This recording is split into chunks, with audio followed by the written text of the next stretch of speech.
Hello and welcome to another Let's Play. Me, GamerWolfSix of Komorebi. On last Let's Play, we did probably one of my favorite ones where we, roleplay in the Winds of Change universe. But it basically kind of happens after you win the game. Though, spoiler alerts for that game. In this thing, the main character survives, I guess? But, yeah. Interesting. I wonder if it's canonical or if it's just, fun little going back to that. Also, I did this and this 2 days ago, but I wanted to redo it because A, I wasn't feeling well, and B, I can't exactly remember it. Because it wasn't feeling well, both physically and emotionally, I don't know why. These past over a week, I've been feeling... Experience pivotal fragment. Calm before the crime. Like absolute shite. It's good I am going back to these, and people walk all over you simply leaves footprints for others to follow. Because there was this one thing that I think is going to happen in this episode that I completely forgot about until I looked at the achievements. I slowly make my way to the wafer, passing the town square. There's a large gathering of Zeros, simply standing there. Some carry signs. The protest was in full swing, and their cause surely had some numbers behind it. If that's how many people were on a colony, then those things must be huge. Without realizing it, I make eye contact with a family of Zeros. I shake my head, slightly embarrassed at the unintentional staring.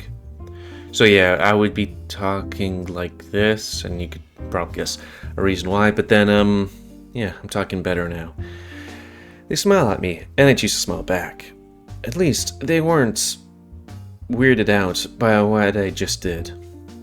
They hand their child an apple. After taking it, they start skipping around the town square. They're holding a doll in their other hand. It has a smile just as wide as them, but not nearly as wide as the parents who watch their child enjoy the city. I guess it would be a new thing, so they might get enjoyment, but anyways, I guess that they were fighting not only themselves, but for the future of every Zero. After skipping and jumping around the town square, the child stops to look at me. I wave at them, and they wave back, before returning to their parents. As they embrace each other, I take it as my sign to leave. But I leave with a rising hope that they'll get what they want. I round the corner and see the wafer almost immediately. As soon as I do, I see my friends standing around the entrance. Just like Taylor said at the Triple R, fashionably late, like always. Isaac is knelt down, tinkering with what appears to be a drone. The gang watches him work, and I can't help but feel concerned. Messing around with the drone mere moments before we sneak in Chiron, this had to be related to everything going on. As soon as I reach my friends, I make a noise, like I'm clearing my throat. This instantly gets their attention, and hugs are exchanged. Hey, Delta! I was just showing everybody what I've been up to. Figured I could start without you since I kinda talked about it at the diner. I guess that's the data we're gonna do? That's true, he definitely gave me a crash course at the diner. Or in this case, crash might not be the best word to use. I know he can control them, and they run on his code. I wish he didn't have to do it out in the open, though. Correct me if I'm wrong, but Isaac looks pretty suspicious right now. Definitely no need to correct that. But the security on these things is top-notch. If he was doing something wrong, then alarms would be blaring. I've seen people look over and they don't seem to care. How did he catch the drone anyways? Because he's rerouting the patrol route, but I've worked with drones before, you can do that mid-air. Clace has it right. See this little blue light? If I didn't work for Argus, it'd be red.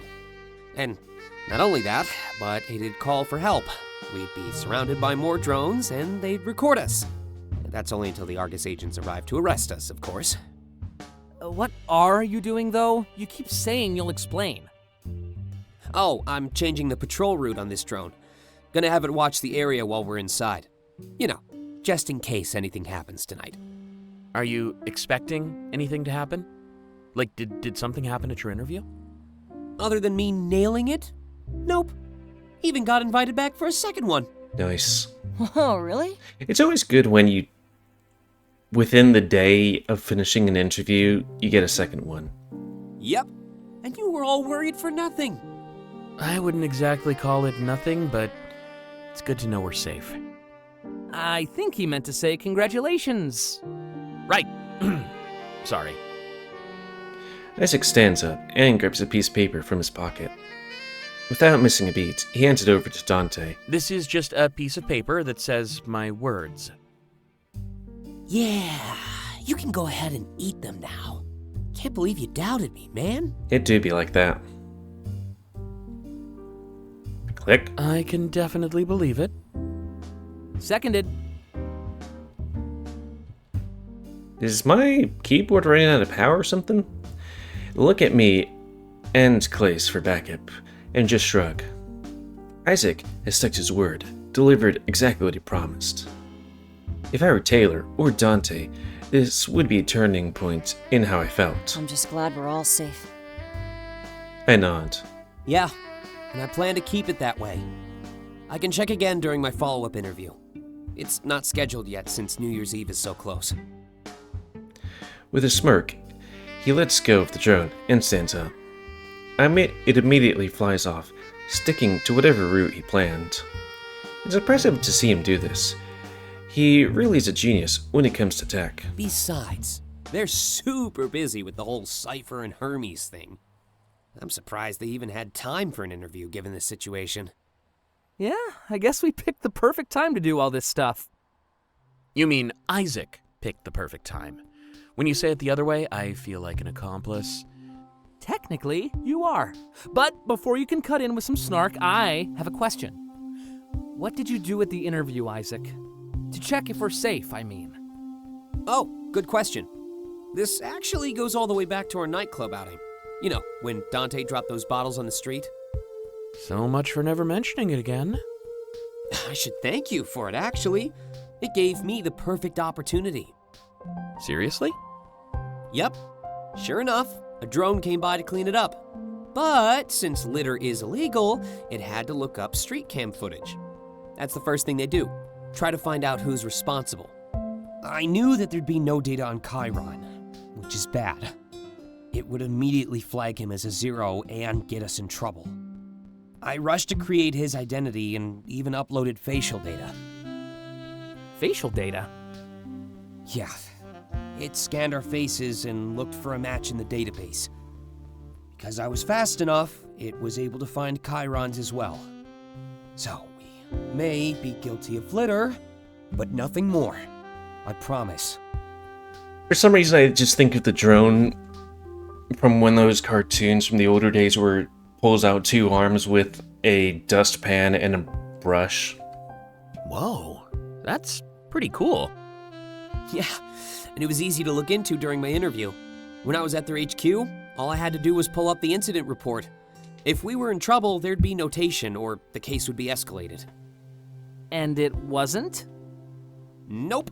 It was marked closed by an Argus agent. Just something about drunk friends having a good time. All of our names are clear in the system. Trust me. Karen scoffs and breaks silence. I wondered why he was just standing there. Now I know why you wanted all those photos of me after the nightclub. Too bad. Thought maybe you came back outside to ask me on a date. Oh, dude. You probably wants to. I mean, we could all kind of have a group sex thing. Couldn't blame him. Orgy, that's the word. He laughs, trying to signal it was a joke. At least I know what Isaac did when he went back outside last night, that night. Sorry for not being too talkative. All this city talk goes right above my head. At least I know what those flying things are now. You must be talking about the drones. I guess these topics would be pretty intimidating for him. I can't imagine the culture shock of entering the city walls. Well, I don't think we'll need to talk about that stuff anymore. Taylor and Dante just wanted me to put their minds at ease. And I think I did? Definitely made a lot of progress. Yeah. I'm good to go. Feel a lot safer, too. It's true, I could tell the tension in the air was fading away. It helps know that we're truly under the radar, and without suspicion. Especially as tensions rise and Argus' presence increases in the city. I'm just as happy as them to leave this stuff behind. And if we're safe, maybe I can even come to New Year's Eve. It's starting to look more and more hopeful. But let's focus on tonight. We still need to get you inside. Back door, right? Iwu. Yeah, but it can't be all of us. Some of us should enter the front door at the same time. If anything, just to make sure that the door guy is occupied. I'm surprised we haven't made that joke again, because I think there was, something like that with the previous nightclub thing. Everybody glares at Isaac. What? Well, I'm pretty sure I speak for all of us here, but this was your idea, so you need to do the dirty work. Yeah, we'll all go in the front. You two can sneak in the back, but we'll save a table, so don't worry. Yeah, it would be good for you to, make sure Chiron doesn't get, stuck. Sorry, Isaac, but I feel the same way. I can't risk getting caught as much as you can. All right, that's fair. I just imagined a bit more teamwork. We're causing a distraction for you, Isaac. If they have to ID all of us, you'll have more time. Maybe you should be the one saving a table for us. Isaac shrugs and nods, realizing Taylor's right. It was a team effort, and our entrance bought time for Isaac. I look over at Chiron and see hints of worry remaining on his face. What should we do if people start to suspect me? Or report me? Just thinking worst case scenario. Here's the thing. Would there be a thing where if you were scanned the front entrance, then it would know that you were supposed to be in there, but if you just kind of appeared there, then that would be bad? Good, most likely. Heck. Maybe we should have some sort of code word? Something to tip each other off, but not make a scene? Like a spy movie? Spy movie. Like a spy movie. Spy movie. Maybe we could say we're in the mood for vodka.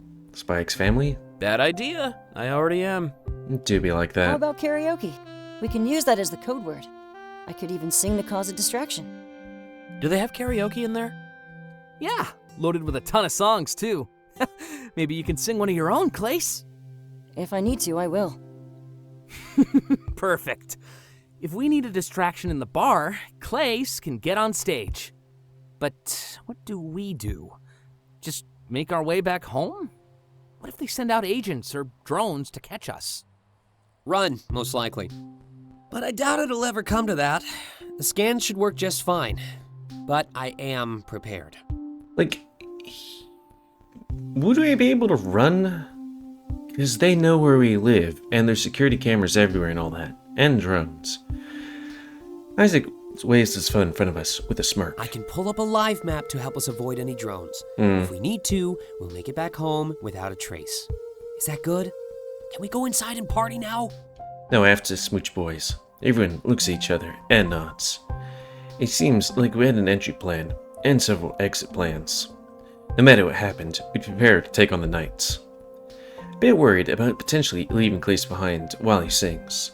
But the more I think about it, the more I think he'd be okay. Argus wouldn't make a move on Idol while they're performing, would they? I just hope that things went smoothly. It was good to be cautious up to a point. After a while, we're just overly paranoid. Thankfully, Isaac dealt a big blow to any of paranoia. Even Dante seemed ready to party, which was saying something. And so we head inside, our bond feeling stronger than ever. I just hope it stayed that way.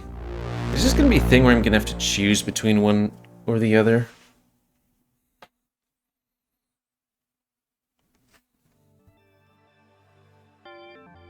Experience. Yeah, we got times.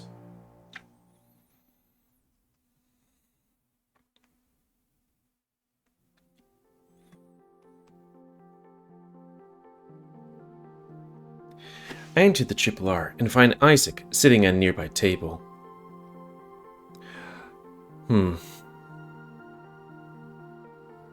I'm just kind of wondering what if I'm a robot? Again, it's weird how much I've been here lately. A home away from home. Maybe I'll order something light and try to save money for the Wayfarer. So only getting these things look expensive. It's our first date though, so maybe I should order something special. Our first date.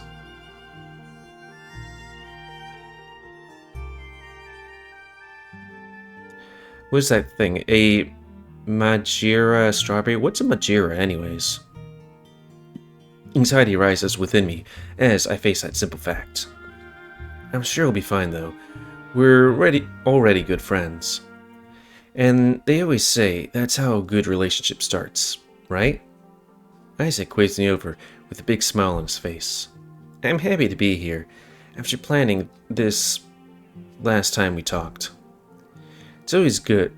It always felt good to make plans that people follow through on. Yeah. Hey, Delta! Good timing! I was just looking over my invitation to Argus HQ. Something tells me this promotion is already mine. Did we not talk about Christmas? It was the 27th on the last one. Alright. He was up for promotion with Argus. I remember hearing about that a couple of times since I moved here. But this time, there was some paranoia associated with it, due to current events. A bit nervous to meet some of these higher-ups, though. I've only ever seen their names and titles in mass emails, so it's almost like they're these figures from folklore. But I know that they're people just like me. And maybe one day I'll be the one sending those emails. Believe it or not, I've contributed a lot to the company during my service.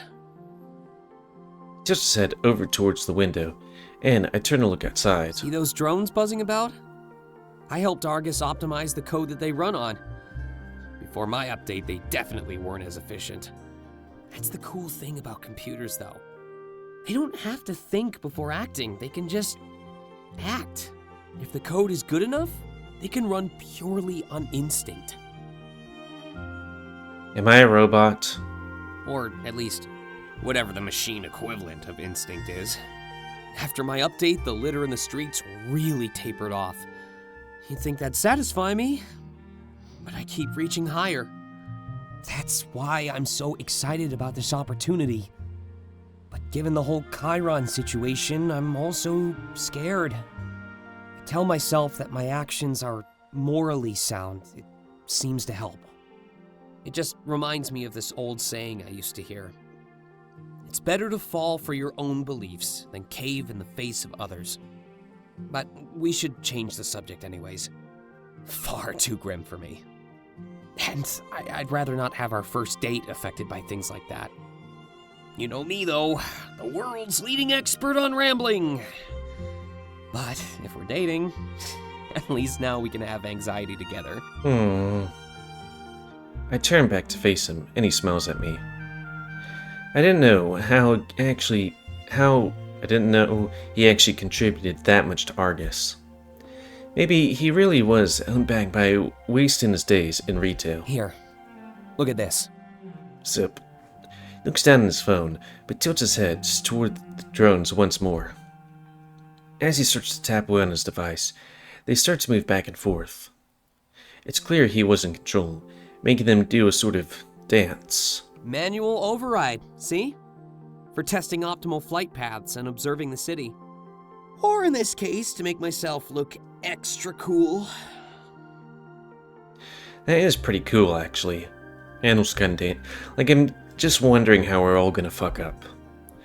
Ask him if he's allowed to do this at will. Showing off shouldn't have to get him in trouble after all. Yep, I'm allowed to play with them whenever I want. Of course, it's supposed to be in the name of optimization. Every month, I have to give Argus more effective flight paths. I don't know how you'd even do that, because it's flying. You usually just go point A to point B, right? Yeah, you'd think after a while I couldn't optimize them anymore. But Argus doesn't believe in that. Everything could always be better. Helping them with stuff like this definitely got me in the running for my promotion. All of a sudden, I hope he gets the job. His passion isn't matched. I also hope that it remains unaffected by recent side endeavors. Sorry, I think losing your future in a battle for positive change was never really a good thing. He shrugs right after his exchange, unsure of what should happen next. Well then, what should we talk about? Maybe our trip to the Wayfarer this weekend? In retrospect, it'll actually be the perfect night for me. Bomb my interview, I can drink to cope. Nail it? Then I'll drink to celebrate. And I'll be with my friends too. It's really weird how society we just kind of pick that. And for any occasion, drinking can be justified. Oh, and my partner. Sorry, guess I'll have to get used to that one. Especially with all the teasing that's sure to come with it. He shakes his head, as if he realized he was rambling again. Maybe you want to contribute to the conversation? I'm curious how things have been treating you, Delta. Especially when it comes to Dante, Taylor, and Clace. I tell him that things have been going good, aside from current paranoia. Getting to spend one-on-one time with everybody definitely helped. In a group sometimes, some settings, sometimes sarcasm and snark got in the way. Yeah, we do love to joke with one another. But more private things like this definitely help with bonding. I hang out with the others like this too. You should definitely keep it up. I nod and let him know that I plan to. I'm actually supposed to hang out with Taylor tomorrow.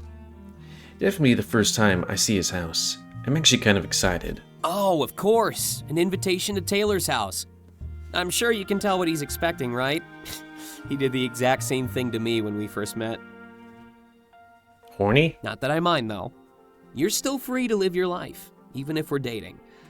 No need to hold each other back from fun stuff like that. Fucking? So these two actually did, get to know each other intimately? Yeah, Taylor was definitely transparent about what he wanted. Dante hadn't really shown interest in me that way, though. Really? You should see the stuff he says in my DMs. Maybe he's just too shy to put the moves on you. But I think he wants to. Pretty bad, actually. Dante has moves? I mean, maybe he's idly flirted with me, but I hardly felt him making advances like the others. You'd be surprised.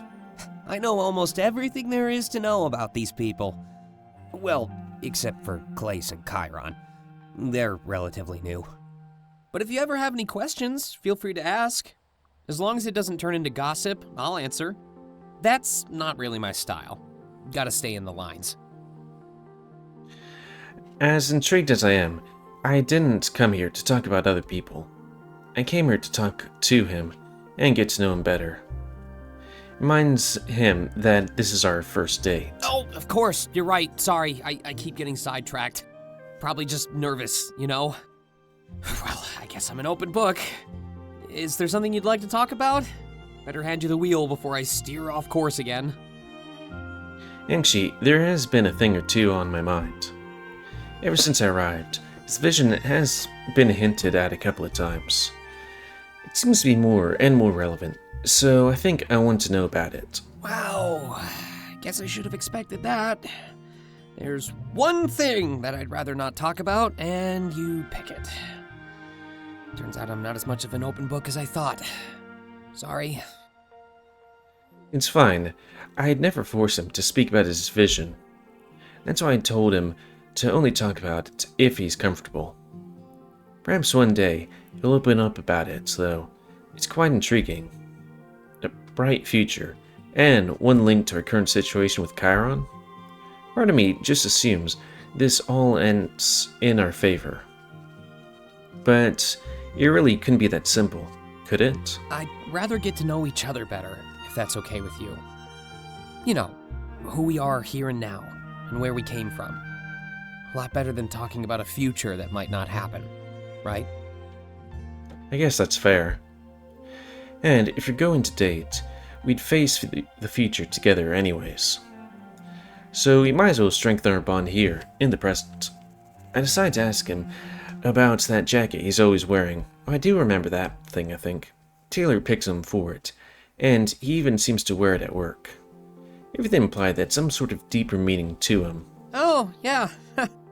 I guess I do wear it a lot. Taylor only picks on me because he knows it's meaningful. But it was just given to me from someone special in the past. Fit them a lot better than it does me, though. That's why I keep saying I'll grow into it. I don't just mean it physically, you know? That makes sense to me. It's kind of like filling someone else's shoes. Or perhaps feeling worthy enough to carry someone's legacy. Have you ever had something that makes you feel safe or comfortable? I guess it's kind of like that. A memento or a souvenir from the past. Dante has some old wallet, well, I have this jacket. Pretty simple. True, Dante did have a wallet, and those things were pretty obsolete. At least Isaac's memento was stylish and made him look good. I voiced that sentiment, and he blushes almost immediately. Glad to know I can pull it off. I thought I always came second to your sense of style. You didn't have to dress up for this, you know. It's pretty casual. The first date is special to me, so I went to dress the part.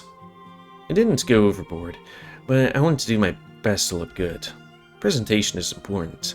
At least, that's what I thought. Oh, Taught. yeah. Speaking of what you were taught, I thought I'd ask you about your life back at home. Or your old home, I guess. If you're comfortable. Wow, really? I didn't know it was like that. Probably for Robots. the best that you left it behind then. I didn't mean to drum up any bad memories. I apologize. Like, when I did this before, I was like, okay, is this like we're hooked up into a system? And because I would have to assume that's why we're picking past, when we were picking memories or something like that, or events. Because it's, I guess, kind of like an animus sort of thing. I don't know. I tell him it's fine, and it's important to open up from time to time. There's obviously a few things that he's been holding back on purpose too. I'm in no rush to find out. I tell him we should never be afraid to talk to each other. I think my implication is pretty clear. They can trust me with his vision. He reaches out across the table and holds my hand. With his big meaty paws.